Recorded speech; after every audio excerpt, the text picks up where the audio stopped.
السلام علیکم حب وطن پاکستانیوں۔ ظلم کی رات یقیناً اندھیری ہے، لمبی بھی ہے، لیکن اندھیری رات ہمیشہ کے لیے نہیں۔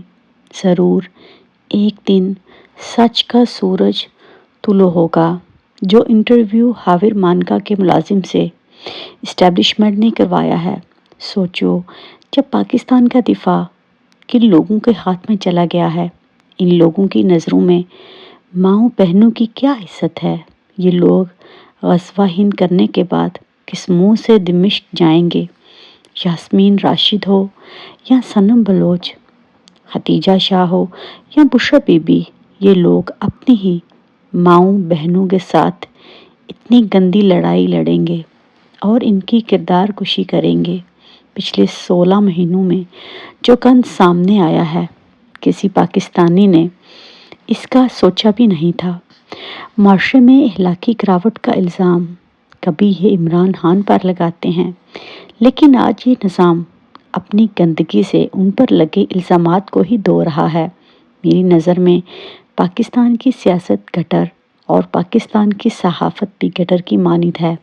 اگر فاحش بیانات، گھٹیا کردار کشی کی روایت چل نکلی ہے، تو کیا نواز شریف کے معاشقے، شہباز شریف کی رنگین راتیں اور زرداری کی رنگین راتوں کے قصے سوشل میڈیا پر کیوں نہیں گونج سکتے؟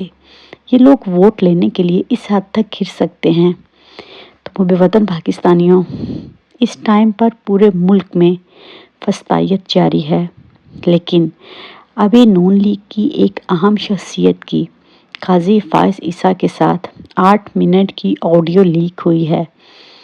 پورا پاکستان یہ جاننا چاہتا تھا کہ جب ملک میں ظلم ہو رہا ہے، عورتوں کی عزتیں محفوظ نہیں، پاکستان کی بیٹیاں جیلوں میں قید ہیں، تو قاضی خاموش کیوں ہے؟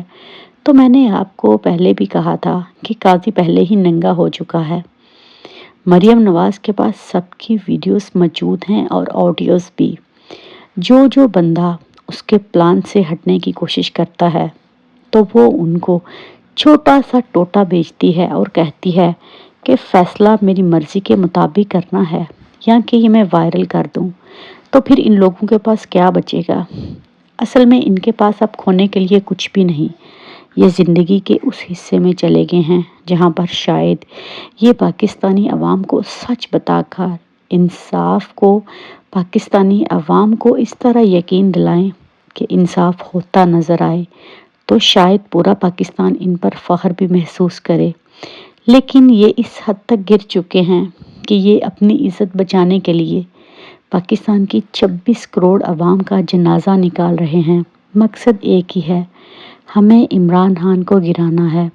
اس کے لیے ہمیں ظلم کرنا پڑے، زیادتی کرنا پڑے، کردار کشی کرنے پڑے، جبری گمشدگیاں کرنی پڑیں، غیر قانونی حراست کرنی پڑے، عورتوں پر تشدد، بے حرمتی، آئین شکنی، ہم سب کریں گے۔